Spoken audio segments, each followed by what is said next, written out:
Hello everyone, so here I am on my balcony where I've spent the entire summer growing stuff. It's kind of fun. It was a nice way to sort of, while away the time while COVID was happening.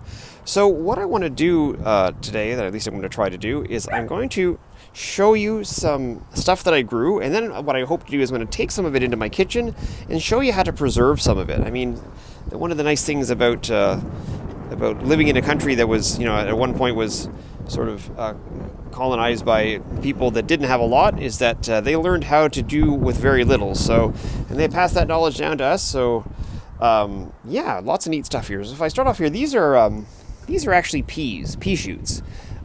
These are wonderful. Obviously, we let this grow, and it'll grow like right up here to the top, and we'll get actual little pea pods on it. But the neat thing about what you're seeing here is these really young shoots. You can actually eat these. You can just cut them down right at the soil and cut them into sort of long pieces. I mean, a lot of chefs will use these as garnishes on dishes, but they're very tender, they're very sweet, and they're quite delicious. So moving over here, this guy over here in my little minion pot. This is woolly thyme, and this is a very short kind of thyme. It's a little bit hard to harvest, but really, really delicious. Smells really, really great. It smells almost fruity or lemony on my fingers, which is kind of cool. Down here, I have a strawberry plant that's was actually dying, but because of all this cool weather, has finally actually got a little bit better. This big beastie here, this monster with these giant leaves, this is actually a variety of spinach, Malabar spinach, that a friend, actually a former student suggested that I try growing. I mean, you can eat these leaves, they're quite delicious. They're a lot more succulent, which means like thicker and toothier than in a lot of spinach varieties. But I will cook with some of this, but this plant is so beautiful. I'm actually going to, I think, take some of it in this winter and just have it as a potted plant in my house, because it lasts forever and it's really great. This one down here, this guy here, this is marjoram. Marjoram is an herb that kind of tastes a little bit like oregano, and it's used a lot in Greek cooking. So really, really delicious if you're making any kind of Greek food. Leaves are nice and soft. You don't want to use the stems, though. The stems are quite tough, so you'd have to pick off all of the leaves in order to use that. Over here, I have mint. Lots and lots of mint. Now, if you've ever tried to grow mint, you know that mint grows like a weed. So that's why I've got it in a small pot on its own, so that it doesn't take over other plants, because it really will. It gives them the chance. Over here, I've got some Italian basil. I think this is a leaf basil. Really, really delicious in things like pastas, obviously. These little white flowers are really pretty. But they taste like basil too. They're kind of funny. They're nice to use as a garnish sometimes. Just a little tip: if you're ever growing something like this, and you want to have lots of basil leaves, as the flowers come out, pick them off. Okay, and that way the plant will devote all of its energy to making more leaves. Okay, let's go up here for a second. Up here on the end, we've got some lemongrass, and lemongrass is used in a lot of South Asian cooking, especially Thai cooking. Sometimes when you get lemongrass, it's actually a little bit older than this, so it's a very woody kind of thing, but this one is actually quite tender, and hoping to preserve that in an interesting way. Over here, I have another Thai herb. This is Thai basil. So it's another kind of basil, but it's from the other side of the world. It's got a little bit more of a cinnamony taste to it, and these flowers are just gorgeous. And they also have a wonderful perfume that you can use, and you can add those to dishes. Here I have chives. Now, chives are a part of the onion family. It looks like grass, okay? But they're definitely onions. This is my wife's absolute favorite herb of all time. You chop that up really, really fine. You need to do that properly, you need a really, really sharp knife. But if you know how to do this properly, this is one of those measures of a really good chef, is you can tell a good chef by how well they chop chives. And that's one of those, if you go for a job interview and they put chives in front of you, and they're testing your knife skills. Over here, I have a couple plants that look really, really similar. One's kind of flopping over here and it's kind of soft, and this other one is quite woody. Now, they're very different, though. This is French tarragon. Tarragon has got a very licoricey flavor, and it's used in things like any dish that uses anise. Use it in a lot of fish dishes. It's a very soft herb, and it's chopped up really fine. The French have an herb combination they call Fiends herbes, and this is one of the herbs in Fiends herbs. This is rosemary. Rosemary is a much hardier. This is like, basically it's like a pine tree. These are very, very tough, these little things. If you get these and you get them big like this and dried out, they're like little sticks. And this one is one that sometimes you'll infuse into a sauce or something. But if you want to have the fresh ones chopped into a dish, you have to chop them very, very fine, or else they're a little bit unappealing. Really great with roasts, roasted chicken, roasted beef, that kind of thing. Rosemary's awesome. Down here I have some lemon thyme. So it's thyme that's got a little bit of a lemon flavor to it. Really, really pleasant. Use this kind of thing in French cooking a lot. You can make herb butters and this kind of thing. Really, really pleasant. What else have I got down here? Oh, a couple more. Down here I have some scallions, which are those little green onions that you can buy in the grocery store. This is neat because I didn't grow this from seeds. What I did is I basically took the scallions that we buy in the grocery store, and what I did, if you can actually almost see it here, is down here, right here at the bottom. If I pull this back a little bit, is I chopped the scallions, but I left that little white part. I left the little white part on the end, so I had maybe maybe about that much of the white part. And then what I did is I just basically stuck my finger into the soil like this, made a hole, and I put the white part in there, filled it in so that the white part was still sticking out of the soil, and just started watering it. And this is what happens. It will keep growing. So, if you buy these a couple times, you basically have an unending supply of scallions, which is really, really kind of fun. Over here, I have another variety of mint. This is mountain mint. This is a special mint variety that I got from a friend of mine. It's not a regular culinary herb, but it smells really, really cool. It's a bit wilder smelling mint, which I thought was really, really neat. And over here, I've got some tomato plants. It's a little chilly now, so they're starting to wilt. They go up quite high, but they've stopped producing tomatoes at this point. So I'm just going to wander back into my apartment for a second, so I can show you a couple more things. So here's those tomatoes that I showed you guys the picture of on our Google Classroom. So these are ripening up really nicely. This variety is really, really great. It actually never gets any taller than this, but boy, oh boy, does it ever produce a lot of tomatoes. And over here, I have a kind of chili pepper. These are chili pepper that are called Phileas Blue. Now, Phileas Blue peppers are a little bit different than regular peppers. Normally with a chili pepper, the riper the pepper gets, the hotter it gets. But these are different. These little blue ones here that I see right here, these little blue peppers are quite hot. They're about 50,000 Scoville units, and we can talk about Scoville units later on in class. Whereas the redder that they get, you can see the ones that are here that are a little bit more red, they are much milder. They're basically like a hot jalapeno. Okay, so there's a bunch of this stuff that I grew on my balcony and on my windowsill this winter and in the fall here. And so let's take a look now at some of the things that we could do to preserve some of this goodness so we can have it through the winter.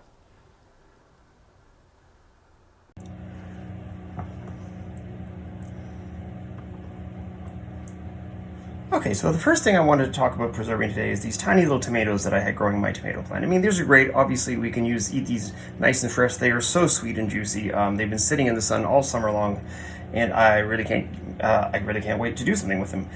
But for the purposes of this class, I wanted to talk a little bit about preserving. So what we're going to do here is we're going to dry them a little bit. Sun-dried tomatoes are something you may have run into before. They're a great way of keeping things for a long time. I mean, there's other ways to keep tomatoes as well. I mean, if you ever have tomato paste that you buy at the grocery store, that's basically tomato sauce that's been allowed to dry out quite a lot, leaving only this really thick tomato concentrate. So to dry these tomatoes out, what we need to do is we're going to cut them in half, because what that's going to do is it's going to allow all that moisture that's trapped inside that tomato to be released. And that's what I need for it to basically dry out. And when these are done, they'll have sort of a chewy, almost candy texture to them, and they'll actually be even sweeter than they are now because we've concentrated those sugars by getting rid of a lot of the moisture involved. So what I do there is, just like you see me doing here, is I'm cutting these in half. And what you can see here is I've already done a few, so we're just going to put these in. I've got them in a little roasting pan here, put a little bit of parchment paper underneath. Okay, just line them all up. I've got them all facing up so that the moisture can be released, because what I'm going to do now is I'm going to put them into the oven. I'm going to give it just the tiniest little bit of salt. Okay? And Okay, and so there we go. I've got our nice tomatoes all cut in half, facing up. And then what I'm going to do is I'm going to put them into my oven. Now, I don't want to roast these. So what I'll do is I'll put them into my oven at a low temperature, say between 170, 200 degrees Fahrenheit. I'm going to leave them in there until a lot of this moisture has evaporated, and they'll once again, they'll be a little bit chewy, and they're interesting. But I'll show you them when they come out of the oven.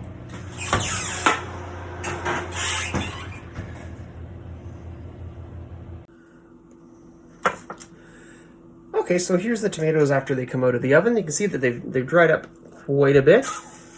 These ones here that I have in my hand are they're kind of neat because they're a little bit flexible, but they're definitely most of the water is gone out of them. You can see how thin they are now. I mean, these were half tomatoes at one point, remember? So the water is gone, which means all the beautiful sugars and stuff that make tomatoes sweet are it's still in there and makes them really, really great. But because they're nice and dry, what I can do now is I can just put these in like a little sandwich baggie or something, a Ziploc bag, and throw them in my fridge, and they will keep for a very, very long time. You don't have to use cherry tomatoes for this. I mean, most of the time, if you buy these at the store, you can get these already done at the store. They're usually Roma tomatoes that have been cut in half, and of course, they take a little bit longer to dry. These ones probably took about an hour and a half at about 170 in Fahrenheit in my oven. But Romas will take hours and hours, but still, you want to keep the oven at a really, really low temperature. And you remember, you're not roasting them, you're drying them out. So if you've got a convection oven, that can really help as well.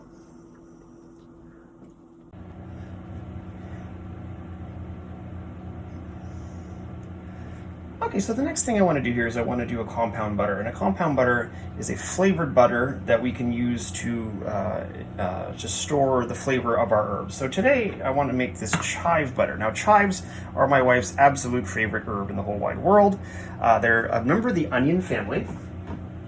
And they really have a really beautiful, delicate onion flavor. But the thing is, they're like a grass, and they're very, very fine, as you can see.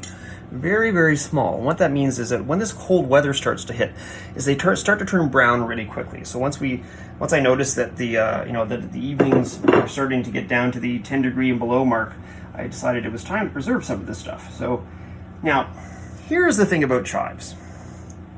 Sometimes when you see people chopping parsley in a kitchen, they'll be like chop, chop, chop, chop, chop, chop. They'll kind of do it very roughly. You can't do that with chives. Chives, in fact, are one of those measures of your skill as a chef. I mean, I know of Michelin-starred chefs that don't let anybody chop their chives except for them, because nobody else does it as well as they do. So if you are doing a cooking test at a restaurant when you're applying for a job and they hand you chives to deal with, that's one of the things they're looking at. They're looking at your knife skill. Do you know how to deal with this herb in the appropriate manner? So what we do if we want to chop chives is we want to gather them into a little bit of a bundle here. When we were in class, we saw this idea of a chiffonade where we take basil leaves and we lay them out and stack them on top of each other. We roll them up and then we slice them very thin. We're going to do something similar with the chives. So what we're going to do is I've got them. They're all lined up really nicely.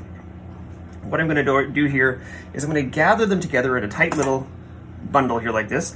I'm going to cut off the end a little bit, just because they're just going to get in the way. But now I have a nice, even starting point. Now, when I talked earlier about using the cat's paw grip when we're cutting, this is really, really important when you're cutting chives, because you really need that fine control over your knife, or else you won't get them as small as you should. Now, this is where you're really going to use that rocking motion. So here we go. I'm using my rocking motion, and you're trying to cut these. This is not something you rush with. This is something where you're going to try and cut these things as small as you possibly can. There are, I'm pretty good at this, but the other thing, obviously, that you need for this is a really, really nice sharp knife. You cannot do this with a dull knife. If you try to do this with a dull knife, all that's going to happen is you're going to just bruise the chives, and it's going to change their color. They're going to turn black. They're not going to taste very good. And then, once again, if you're working in a professional kitchen, people will be watching you, and they'll realize that you might not have the skills that they thought you did. So there we go, nice chives, just cut really, really small, really, really lovely. And what I'm going to do is I'm going to stop the camera now and just do these, chop the rest of these, so you don't have to sit here and watch me for 20 minutes. And then I'll come back and we'll make. Okay, so maybe it didn't take 20 minutes, but you know, I just didn't want to have to burden you with watching me chop chives again and again and again. So the question people will ask is, "Hey, that's an onion, Mr. Moore. Is that bothering your eyes?" Why, yes, it does. Actually, I hadn't chopped a lot of chives at once for a little while, so I was quite surprised on how my eyes started to water there just a minute ago. So once again, making a compound butter with some beautiful chives that we grew in our garden. So I've got that softened butter like that I did last time. Same when I was doing the Thai basil flower butter. So there we go. I have my beautiful chopped chives here. Just gonna put those in here. Lots and lots of chopped chives. There's tons and tons of. I mean, that basil flower butter is flavorful, but chive butter, so much flavor. And I have my, if you want to take a quick look there, if you can see, my spoon from Buckingham Palace. That's right, Buckingham Palace. I bought this spoon at Buckingham Palace. So the Queen gives her blessing. So what we're going to do is do exactly same thing as we did before. Now this butter that I'm using is a salted butter that was on sale at the grocery store. Thank you very much. Thank you. Actually, thank you to my wife for noticing that. A lot of the time, though, if you are doing this kind of thing in a commercial setting, you'll use unsalted butter because you want to have control over the salt level of the butter. Okay, so you will use unsalted butter, and then you will add as much butter as you think is appropriate. Now, these compound butters are kind of fun because you can make compound butters out of just about anything. I mean, you can use lemon. I can throw a little lemon zest in here. I can do a combination of things like lemon zest and chive would be really, really nice. You see, look at that. Look at all that chive. Oh, that's so good. What else have I had as a compound butter? Oh, I had there's a really nice restaurant downtown where I had a steak once, and they had an escargot compound butter or snail compound butter, and that was interesting and delicious. Not everybody likes snails. Snails are something that are used in French cooking, and you find them being eaten in Spain as well in paella. But if they're not your thing, you're not your thing, right? So, there we go. Beautiful, beautiful chive butter. And I'll do this the same thing I did with the basil flower butter, which is to say I will put it in some saran wrap. I'll stretch it out and I'll roll it so it's a nice little tube and wrap it really, really well. And then I can keep it in my fridge or my freezer for a very, very long time. And because I've got the chives sort of preserved in the butter, that butter is going to act as a preservative. It's because the fat from butter is going to coat all those little pieces of chive and prevent them from turning black or from losing any of their flavor. So this is just another really interesting and fun way for you to preserve any of the really fragile herbs that you might have in your garden.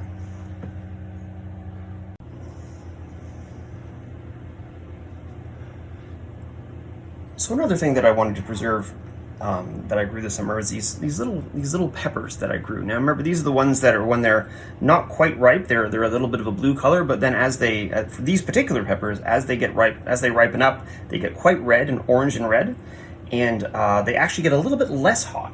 So this one is really, really simple. I don't really do a lot of spicy cooking in my cooking, or when I'm cooking at home. So what I'm going to do is I have this little jar here. As you can see, I've already actually got it started. This jar is filled with a nice white vinegar, and all I'm going to do, very simply, is just take these and drop them inside like this.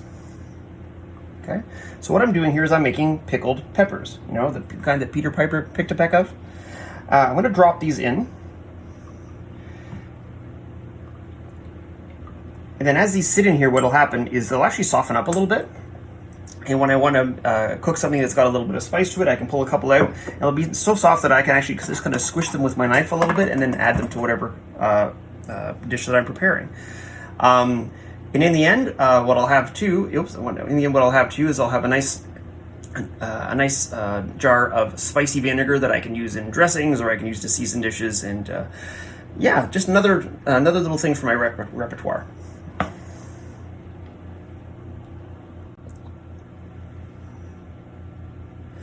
Okay, so another thing I want to make here is I want to make what's called a compound butter. Now, a compound butter is butter, and you could use margarine instead. And you wouldn't want to use lard or shortening for this, though. You want butter or margarine because it's got a nice sort of buttery flavor to it. And then what we're going to do is we're going to add something to the butter to sort of flavor the butter, and then we can use the butter to in dishes. We can add it to potatoes. We could add to any number of dishes. So what we're going to do here is I've got some butter, and I have a bowl, and this butter's been sitting out for a bit, so it's a little bit softer. So I'm going to put that in there like this. And then what I'm going to do is I'm going to add these, and these are those really beautiful. Oh, it smells so great. These are those Thai basil flowers that you saw that were so beautiful and purple in the sunlight. These have so much flavor, and they have this beautiful purple color. I mean, I couldn't see wasting them or anything. So what I'm going to do is I'm going to dump them in here like this. And then what I'm going to do is I'm going to basically mash against the side of the bowl like this. Okay? And what this is going to do is it's going to push those basil flowers into the butter. Now the really cool thing about this is fat, like butter, is a great vehicle for flavor, and it's a great way of storing flavors too. I mean, you may have come across things like infused olive oils, or I think we're going to make one of those in just a little bit.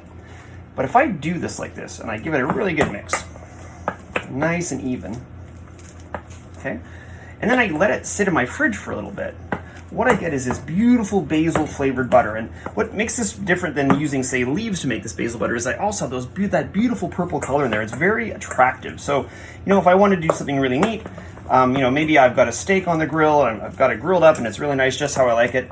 Then I can take a little piece of this beautiful basil butter on top. Okay, it's going to look really nice because of those beautiful flowers, and it's going to have this really nice basil flavor. Okay. Now, when I go to store this, I can put it in the fridge. I can freeze it. It'll freeze for a long, long time. That's the nice thing about these butters. The only thing is, if you freeze it, you really want to make sure it's wrapped well, because you don't want the freezer, all the freezer smells to get in there, because it can kind of ruin the flavor of your butter. Cool. So there I have some beautiful basil butter. Now let me show you how to store it so it's a little bit easier to use. So what I have here is a big piece of saran wrap, plastic wrap. Okay. So what I want to do is I'm going to take this, I'm going to put it on here, and I'm going to get my hands dirty a little bit. I'm going to put this off to the side. What I'm going to do is get in here, and I'm going to kind of stretch this out into like a tube shape a little bit. Okay? Okay, of course I've washed my hands and all that kind of thing before, okay? Because I don't want a big lump of butter, because if you have a big lump of butter, it just becomes a little bit more difficult to use. You know, if I need a piece of it, then I have to get I kind of have to get a knife out, and because it's a big lump, it's a little bit difficult to cut without maybe injuring myself. But if I do this, I stretch it out into a tube, and then now what I can do is I can take the saran wrap, and I can fold it over, okay? And I can make a really nice smooth tube like this, and I can roll. And I can roll just like this, okay? And now that I've got it in a nice roll and it's all surrounded by saran wrap, I can actually roll it around back and forth like this until it's nice and cylindrical, okay? And then what I can do is I can just kind of twist the ends, okay?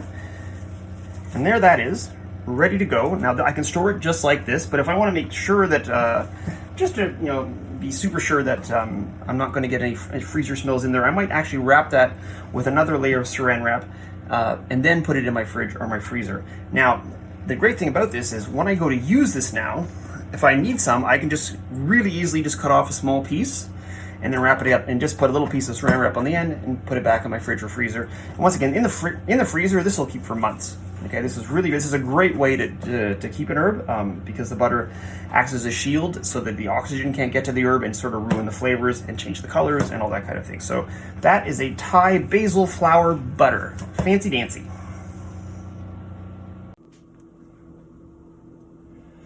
Okay, so I've got some of the herbs that I sort of harvested from the garden. I've got some, this is all really great stuff, all stuff that I like to use. So let's take a look at this one first. So this is that French tarragon that we grew. Now, this is usually, we can use this a lot with it's a very delicate herb, used in a bunch of, it's very commonly used in French cooking.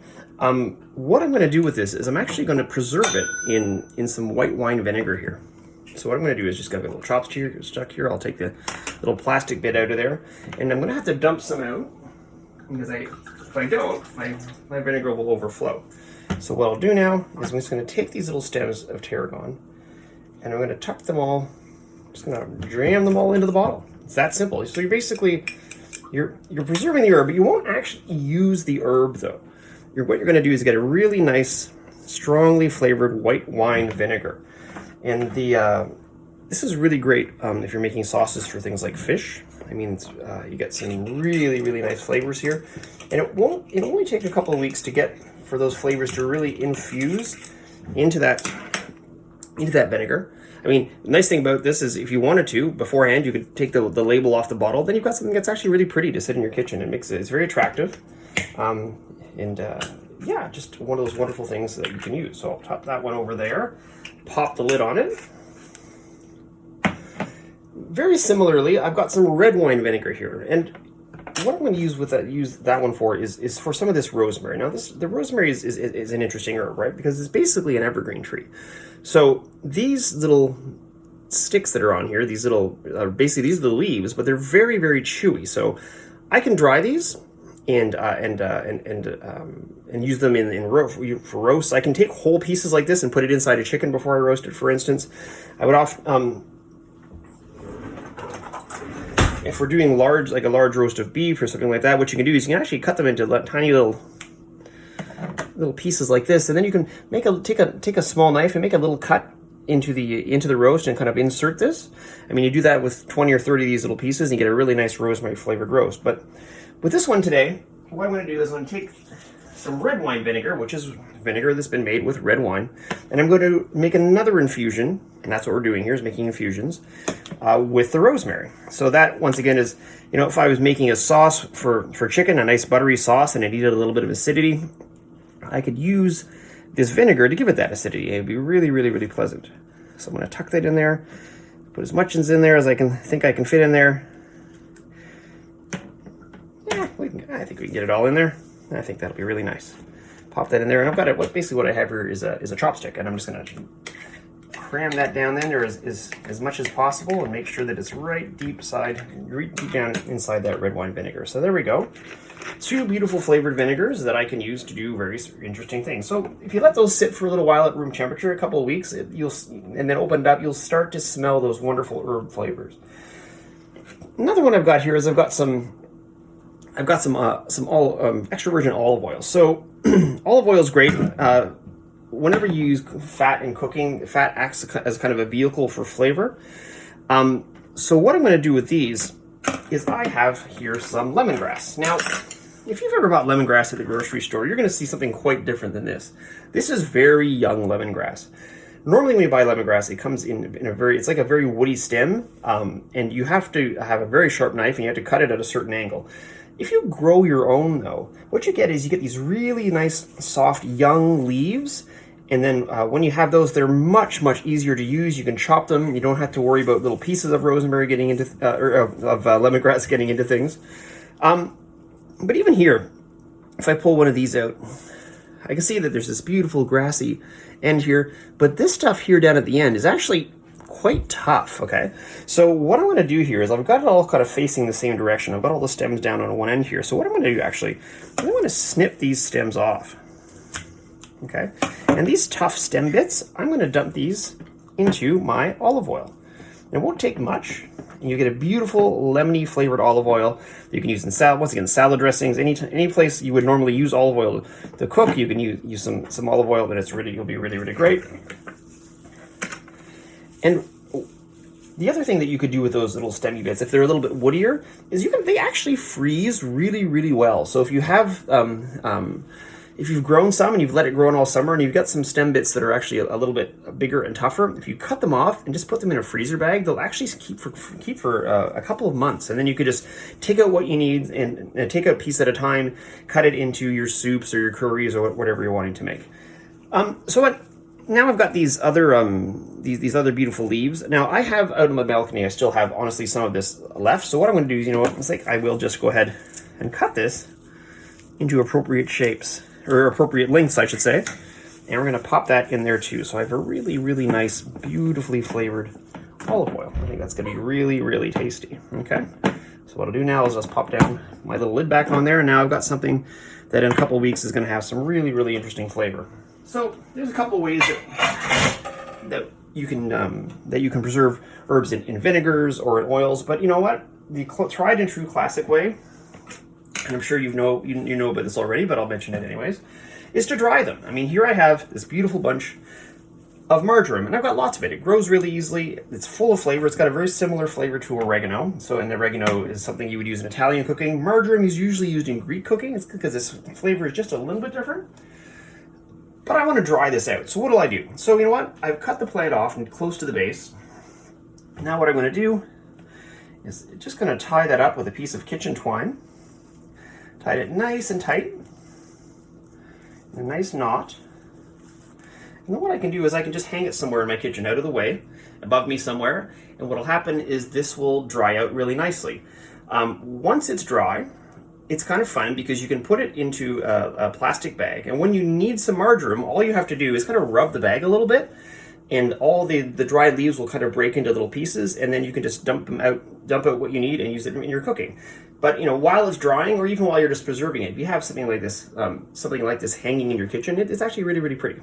Okay, so nice marjoram there, and over here I've got another one that I think I'm going to dry. I've got some lemon thyme. Okay, thyme once again is an herb that's used a lot in European cooking, and this is just one variety. You can get thyme varieties of, you can get orange thyme and grapefruit thyme and apple thyme, and just there's so many different varieties of thyme. So this one, we're going to do the same thing. I'm going to take this, I'm going to tie it really well, and I'm going to hang this up.